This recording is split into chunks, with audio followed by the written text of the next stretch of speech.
Olá, meu nome é Sabrina, eu sou do curso de Engenharia de Produção do Polo de Potim, São Paulo. E o tema do nosso trabalho é Segurança Offshore, acidentes com trabalhadores terceirizados nas plataformas, os impactos negativos nos índices de mortalidade e como revertê-los. Sabemos que a indústria offshore, ou seja, a indústria marítima de exploração de petróleo e de gás, é de grande importância tanto para o Brasil quanto para outros países, quando se trata de fornecimento de energia global. As plataformas de perfuração no mar extraem recursos de lugares de difícil acesso. Sobre isso, a segurança ocupacional sempre foi um fator de grande importância para a indústria offshore e evoluiu ao passar dos anos dentro das plataformas. Porém, com a alta demanda de serviços marítimos, cresceu o número de trabalhadores terceirizados, que representam uma parte grande dos funcionários, desde a logística até a manutenção. Com este aumento, iniciou uma preocupação: a segurança do trabalho dos colaboradores dentro da indústria offshore. Os acidentes são os mais diversos, desde queda de grandes alturas, lesões por máquinas, até falhas de equipamento de segurança, que podem levar o trabalhador a óbito. Com isso, nosso TCC tem finalidade de melhorar a segurança na plataforma, dentro de 3 pilares importantes. O primeiro é identificar a causa do acidente. O segundo, analisar as práticas de segurança adotadas dentro das empresas. E o terceiro, com o estudo em mãos, contribuir para a melhoria das práticas de segurança dos trabalhadores. Assim, o estudo não só é importante para evitar acidentes dos trabalhadores, mas também das empresas offshore, para o governo e para toda a sociedade em si. Além disso, o TCC ele tem como objetivo demonstrar que as plataformas marítimas de petróleo e gás têm alguns fatores de risco, como a extração ocorre em lugares de difícil acesso. Com isso, sempre está sujeito a mudanças climáticas, ou seja, as temperaturas podem aumentar muito ou ficarem muito baixas. A inexperiência do trabalhador terceirizado é um fator de risco tanto para ele quanto para seus colegas de trabalho. O manuseio de qualquer coisa errada coloca ele em risco. Com isso, é preciso adotar métodos para evitar que acidentes aconteçam, como coletar dados sobre as tendências de riscos dentro das plataformas, certificar que os trabalhadores terceirizados são treinados para trabalhar offshore e usar métodos recentes de prevenção de acidentes, mas sempre levando em consideração as normas internacionais de regulamentação das indústrias offshore. E com isso, eu passo a palavra para o Samuel. Olá, meu nome é Samuel, sou aluno do Polo de Potim de Engenharia de Produção. Eu vou falar sobre segurança de trabalho em plataforma offshore. É um tema de grande relevância, de grande importância na indústria petrolífera, pois envolve pessoas. Essas plataformas, as offshore, são ambientes de alto risco, pois apresentam diversos perigos. Para prevenir e controlar os acidentes de trabalho em plataformas, é necessário implementar medidas de segurança que envolvem aspectos técnicos, humanos e organizacionais, como, por exemplo, o uso de EPIs, que são os equipamentos de proteção individual, e os EPCs, que são os equipamentos de proteção coletiva, que podem ser alarmes, extintores, sirenes, entre outras. Todos que trabalham em uma plataforma offshore precisam ser muito bem treinados em todos os assuntos, ainda mais em segurança. São várias as normas reguladoras aplicadas às embarcações offshore. NR6, que fala sobre EPIs, NR7, que vai falar sobre programas de controle médico de saúde ocupacional, NR9, que fala sobre programas de prevenção de riscos ambientais, a NR10, que fala sobre eletricidade, entre outras, até a NR37, que vai abordar a segurança e a saúde em plataformas de petróleo. A NR37 rege todo o trabalho em plataformas offshore. Ela foi desenvolvida para reduzir o número de acidentes e doenças ocupacionais em plataformas, e assim contribuir para preservar em meio ambiente marinho a integridade das diferentes plataformas envolvidas em todo o processo produtivo. A elaboração da NR37 trouxe vários benefícios para os trabalhadores, empresas e sociedade, como, por exemplo, a avaliação de novas técnicas disponíveis no mercado nacional e internacional. Além de normas de segurança já citadas, diversas outras normas de segurança internacionais tratam da segurança offshore, como, por exemplo, a INSPS-COD, que é o Código Internacional para a Proteção de Navios e Instalações Portuárias, a NORSOC, a ISO. As leis, normas e resoluções ambientais em operações offshore são sempre revistas e aprimoradas, pois o objetivo principal é proteger o ecossistema marinho e assegurar a integridade das operações. De acordo com normas da Marinha do Brasil, são proibidas qualquer atividade dentro de um raio de 500 metros em torno de uma plataforma, sendo permitido apenas embarcações de apoio. Qualquer descumprimento dessa norma é acarretada penalidade junto à Marinha. Tipos de acidentes offshore são vários, pois é um ambiente muito hostil. Mas, como exemplo, posso citar acidentes de mergulho, explosão, fogo e incêndio, entre muitas outras. Os principais riscos são os de incêndios, vazamentos de gás, explosão, exposição solar elevada e outros inúmeros riscos. Vou passar agora para o Rangel, está dando continuidade.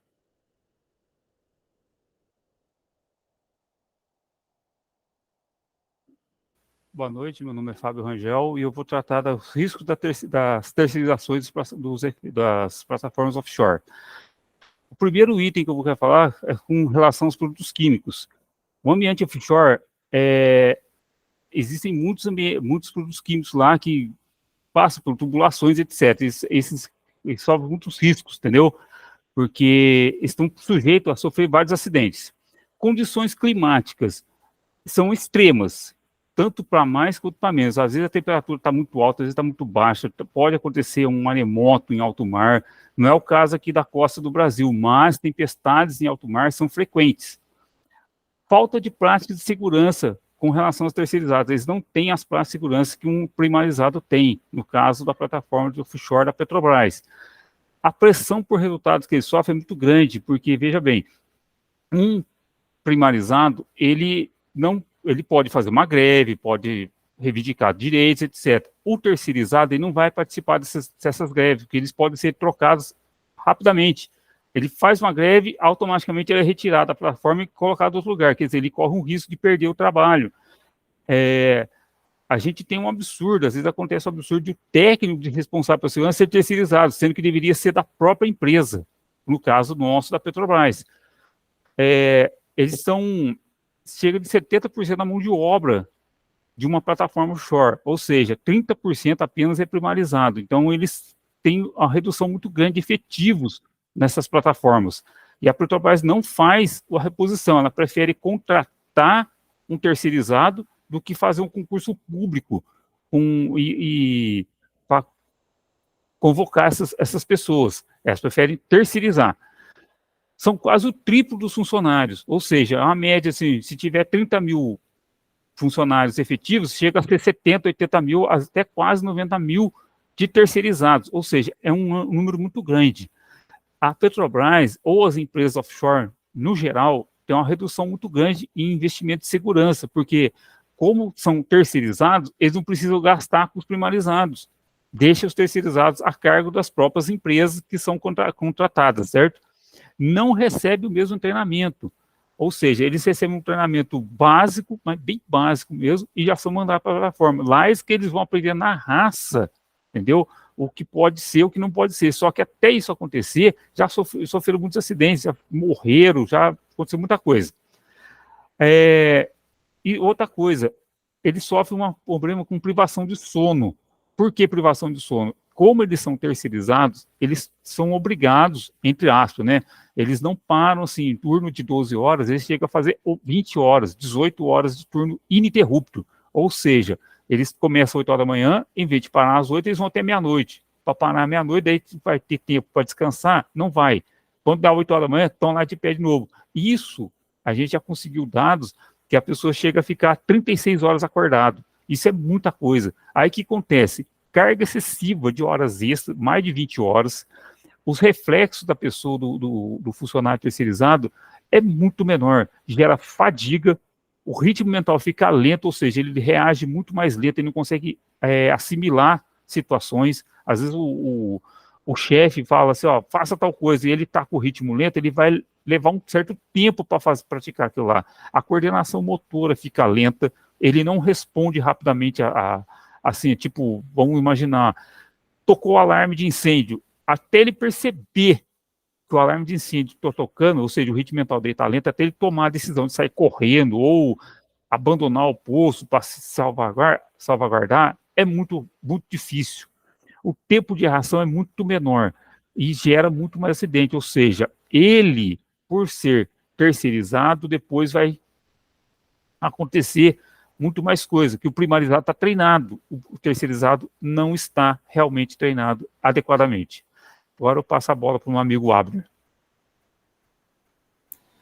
Muito bem colocado, Rangel. Prazer, Abner. Sou do Polo de Vargem Grande Paulista. Eu venho falar aqui sobre as análises e discussões dos resultados pertinentes à nossa pesquisa.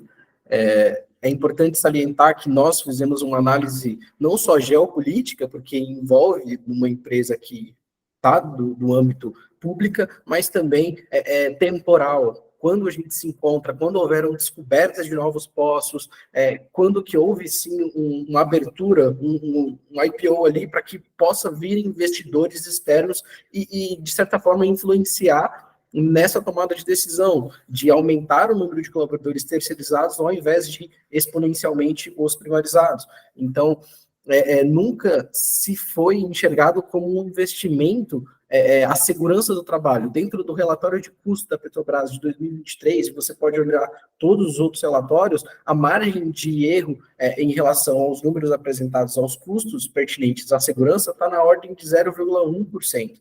Então, de todo o efetivo de valores, este é a percepção da Petrobras do valor da segurança ali e de outras empresas também a mundo afora em relação à segurança.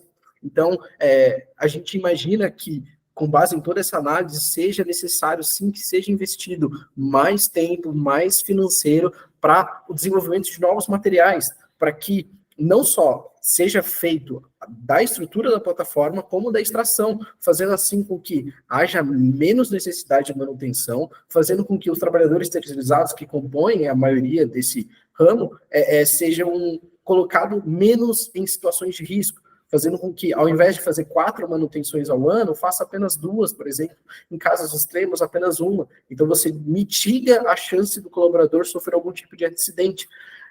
Certificar também de que todas as plataformas estejam com as mais recentes tecnologias descobertas, empregadas em todas as plataformas, porque não adianta nada uma plataforma de 20 anos atrás ter uma tecnologia, um padrão de segurança que é inferior a uma plataforma que foi lançada recentemente ao mar.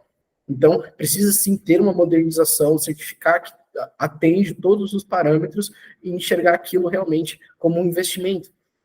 Adotar ali métodos de segurança que são redundantes, não somente, por exemplo, os equipamentos de proteção individual, como é o caso da cinta, do capacete, mas caso ele vai fazer algum trabalho em altura, seja possível a colocação de uma rede de segurança, por exemplo, né, para que, em caso daquele primeiro equipamento falhar, você tenha ali uma segurança a mais para aquele colaborador evitar uma fatalidade. Pode sofrer uma luxação, pode sofrer algum desconforto, mas não uma fatalidade. Então, é super importante que, assim como em outros ramos, outros esportes, outras indústrias, a redundância em relação à segurança é super importante, tendo em vista todo o histórico que a gente tem.